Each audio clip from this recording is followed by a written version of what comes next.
പട്ടികവർഗ വിദ്യാർത്ഥികളെ ഊരുകളിൽ നിന്നും സ്കൂളുകളിൽ എത്തിക്കുന്ന വിദ്യാവാഹിനി പദ്ധതി പ്രതിസന്ധിയിൽ. വാഹനച്ചെലവും ശമ്പളവും ലഭിക്കാതായതോടെ ഡ്രൈവർമാർ കടം വാങ്ങിയാണ് കുട്ടികളെ സ്കൂളിൽ എത്തിക്കുന്നത്. ഇനിയും പണം നൽകിയില്ലെങ്കിൽ പണിമുടക്കിലേക്ക് പോകേണ്ട അവസ്ഥയിലാണെന്ന് ഡ്രൈവർമാർ മുന്നറിയിപ്പ് നൽകുന്നു.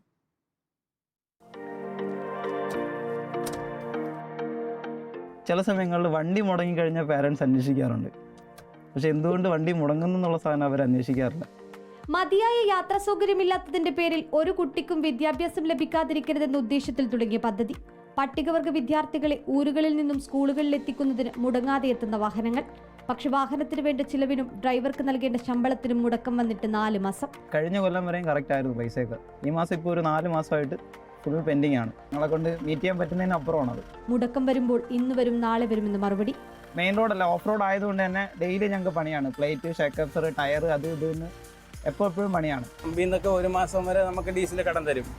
അപ്പോൾ ആ മാസത്തെ ക്ലിയർ ചെയ്താൽ മാത്രമേ അടുത്തവർ തരുള്ളൂ. പരിധിക്ക് അപ്പുറത്തേക്ക് ഞങ്ങളിപ്പോൾ ചെയ്യുന്നുണ്ട്. വിവരണമാർ പലരുടെയും ഭാര്യമാരുടെ കെട്ടുതാലി ഇപ്പോൾ വണ്ടിയുടെ വണ്ടിക്ക് വേണ്ടി കൊണ്ടുവച്ചിട്ടുണ്ട്. ഇനിയും പണം അനുവദിച്ചില്ലെങ്കിൽ പണിമുടക്കിലേക്ക് കടക്കേണ്ടി വരുമെന്നും ഡ്രൈവർമാർ പറയുന്നു. ഇപ്പോൾ ഈ വണ്ടി ഇല്ലായിരുന്നെങ്കിൽ പിന്നെ സ്കൂളിലേക്കേ വരാൻ പറ്റില്ല. സ്കൂളെന്ന സ്വപ്നം തന്നെ എല്ലാം ഫ്ലോപ്പായി. അതിനിടെ വിദ്യാവാഹിനിയുടെ പേരിൽ വാഹനം എത്തിച്ചേരുന്നിടത്തു നിന്ന് പോലും കുട്ടികളെ കൂട്ടുന്നുവെന്നും പണം വാങ്ങുന്നുവെന്നും അടക്കമുള്ള ആക്ഷേപവുമുണ്ട്. ഈ പദ്ധതിയിൽ ഏതെങ്കിലും തരത്തിൽ പോരായ്മകളുണ്ട് എങ്കിൽ ആ ന്യൂനതകൾ പരിഹരിച്ചുകൊണ്ട് ഇതിനെ കൊണ്ടുപോകണം. വീഡിയോ ജേർണലിസ്റ്റ് സന്തോഷ് ചേകവർക്കൊപ്പം reporter Sunisha Ayyalloor, in reporter, Thiruvananthapuram.